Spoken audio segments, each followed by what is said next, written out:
présent, des CRS se font porter pâle pour protester contre une réforme de leur indemnité de déplacement. Environ 2000 CRS ont décidé de se mettre en arrêt maladie aujourd'hui. C'est un mouvement de colère sans précédent.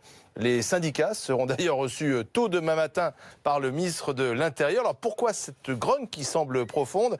Eh bien, Yves Lefebvre va me répondre. Bonsoir. Bonsoir. Vous êtes le secrétaire général unité SGP Police FO. Vous confirmez que demain vous êtes dans le bureau de Gérard Collomb? Tout à fait, je serai dans le bureau de Gérard Collomb demain matin à 7h30, accompagné de mes deux collègues secrétaires généraux d'Alliance et de l'UNSA Police. Combien de CRS précisément se sont fait porter pâle aujourd'hui? On est sur un chiffre objectif de 2500 CRS qui aujourd'hui n'ont pas répondu présent dans les rangs et étaient inopérants pour notamment les journées nationales d'action décrétées par certaines organisations. 2500 CRS, c'est entre 30 et 40 compagnies de CRS? On est entre 30 et 40 compagnies de CRS. Ça représente aujourd'hui, sur le volume prévu à l'emploi global des CRS aujourd'hui, ça représente 70% de mes collègues CRS qui n'étaient pas sur les rangs ce matin et qui n'étaient pas en capacité, je dirais, de remplir leur mission. Mais alors, ce sont quoi? Ce sont des arrêts maladie de complaisance? Non, absolument pas.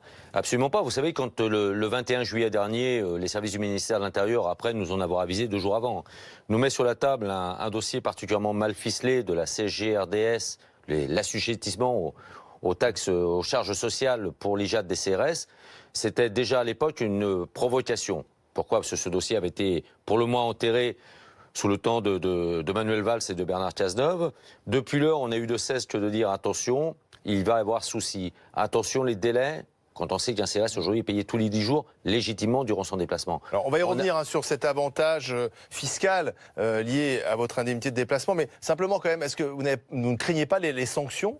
Absolument pas. Absolument pas, on ne craint pas les sanctions. Moi, j'assume pleinement et j'assumerai toutes mes responsabilités de secrétaire général. Aujourd'hui, je dirais qu'un policier, qu'il soit CRS, comme je dirais tous nos concitoyens, a bien le droit à un moment d'être fatigué, a bien le droit à un moment de dire j'en ai ras-le-bol et de consulter un médecin. Oui, mais enfin, c'est parce que les CRS ne peuvent pas faire grève, donc ils sont obligés de faire ça pour... CRS, comme les policiers, on n'a plus le droit de grève depuis 1948. Quand on nous pousse de nos retranchements, et c'est pas faute d'avoir alerté les services et même le ministre de l'Intérieur, en disant attention, vous savez qu'on est capable de le faire. On avait fait la même chose, nous, il y a un peu plus d'1 an, quand à l'époque, déjà, on nous parlait de fiscalisation de l'IJAT. On était rentré dans le combat pendant 2 jours et nous avions obtenu gain de cause avec François Hollande à l'époque. Alors, ce que je comprends bien, c'est qu'en fait, il y a au départ une demande de la Cour des comptes qui semble vouloir être reprise par le gouvernement, fiscaliser votre indemnité de déplacement qui avoisine les 5 900 € par an, c'est ça? Ça fait à peu près 500 € par mois? Ouais, à peu près. Vous savez, un collègue CRS aujourd'hui fait en moyenne entre 180 jours et 200 jours de déplacement, à raison de 39 € par jour, vous voyez, mais ça signifie